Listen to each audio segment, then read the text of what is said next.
Flood Renewal Center in Liberty, Missouri. I'm Father Timothy, and it's my privilege to welcome you for this Lenten reflection of Coffee with Padre.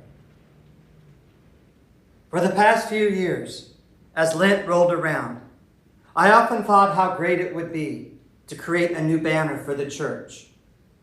I would search for various ideas and try to envision what it would look like in the church. I always had good intentions, but it seemed like before I knew it, it was the Sunday before Ash Wednesday, and we were scrambling to find the ashes and get the church ready. I quickly realized there was not enough time to make a banner. This past Lent, I decorated the church with a wide piece of burlap and a purple cloth. I also draped a piece of burlap and purple cloth in front of the altar and placed a rustic cross and a bowl of ashes. Each time I would walk into the church, I would think to myself how much better it would look with a new banner. I kept promising myself before next Lent, I will get it done. In our chapel at Precious Blood Center, we decorate with a banner next to the altar. Father Mike has done a wonderful job of decorating the chapel, and this year I asked if I could help. To begin the season of Lent, I propose we begin with a simple banner of burlap and a purple cloth, along with a cross and ashes in front of the altar. This cross in front of the altar was a gift from a parishioner at St. Patrick's Church in Melrose, Iowa. Vince, our custodian and maintenance man, would walk along the railroad tracks picking up railroad spikes near the church and crafted them into a cross. The original cross he made was plain and simple. I suggested adding a crown of thorns made of barbed wire. I think of him often as I gaze upon the cross in the church. But for me, Lent is more than the burlap or sackcloth, as we hear in our Ash Wednesday's readings. And so it is my intention to change out the banner midway through Lent and replace it with a banner that highlights the cross. I found a pattern I liked and have adapted it to fit our space. Since it has been a while since I've done some sewing and quilting, I decided to make a smaller version as a practice run. In creating this Lenten banner, I also paused and reflected on Lent and what this banner means. The creation of this banner started with an idea. The original image was made with more muted colors against the black cross. I wanted something that had energy and movement. I wanted colors that would highlight and stand against the black of the cross.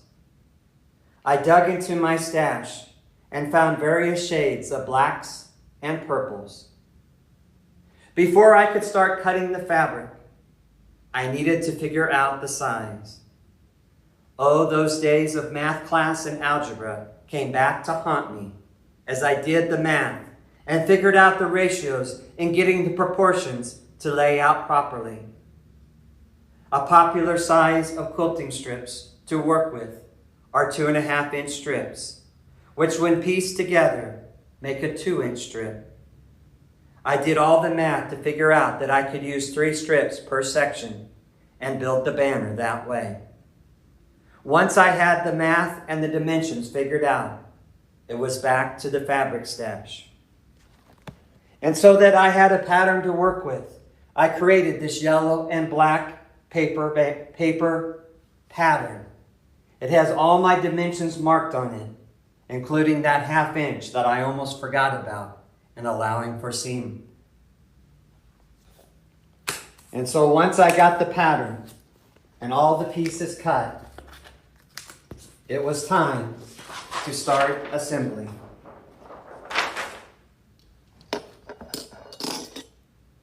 I selected colors that would balance one another without being too busy. I made selections and started cutting and ironing the strips. It took some time to get everything set up and get back into the groove of sewing. But once I got going, it was pretty smooth sailing. I laid out the strips and arranged the colors to my liking. For this size of banner, the length of strips were perfect. For the larger wall size, I will need to decide how to extend the strips. Do I just extend with the same color, or do I stub together 2 different strips? With all the colors laid out, it was time to begin sewing the strips together. I've learned from past experiences to take my time in sewing the strips so that I sew right sides together, as well as keep all of them in the proper order. It's also a trick sometimes to keep the edges lined up perfectly, to keep the lines straight and even. As careful as I tried to be, I did have a few goof-ups, and I did have to pull out the seam ripper and correct a couple sew lines. Once all the strips were sewn together, it was time to connect the 3 sections. I carefully stitched together the top section and the middle section. Just when I thought I had it completed, when I added the bottom section, I opened it up to iron it, only to discover that I had sewn purple to purple instead of purple to black. So once again, I sat for a few minutes with the seam ripper. After all that, I'm happy with the direction this smaller banner is going. However, it is still not finished. I still need to decide what kind of backing that I need to do to finish it. I would also like to add a black border to finish out the edges so that it looks complete and the edges do not fray. I also need to decide how I wish to hang it. A cloth across the top to put a rod through, or strips across the top, or a hidden sash across the back. In creating this banner, I was reminded how much I enjoy sewing and quilting.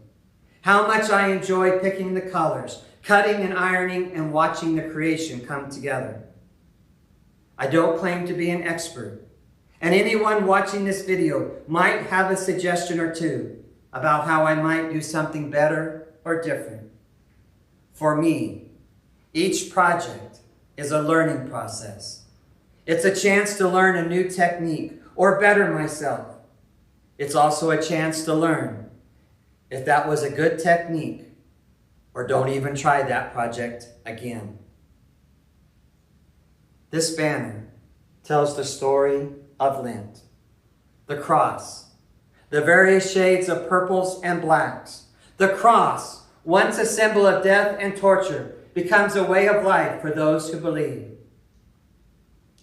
How many crosses do we each carry in our own lives? How many challenges do we face day in and day out? How heavy of burdens and worries do we carry each day?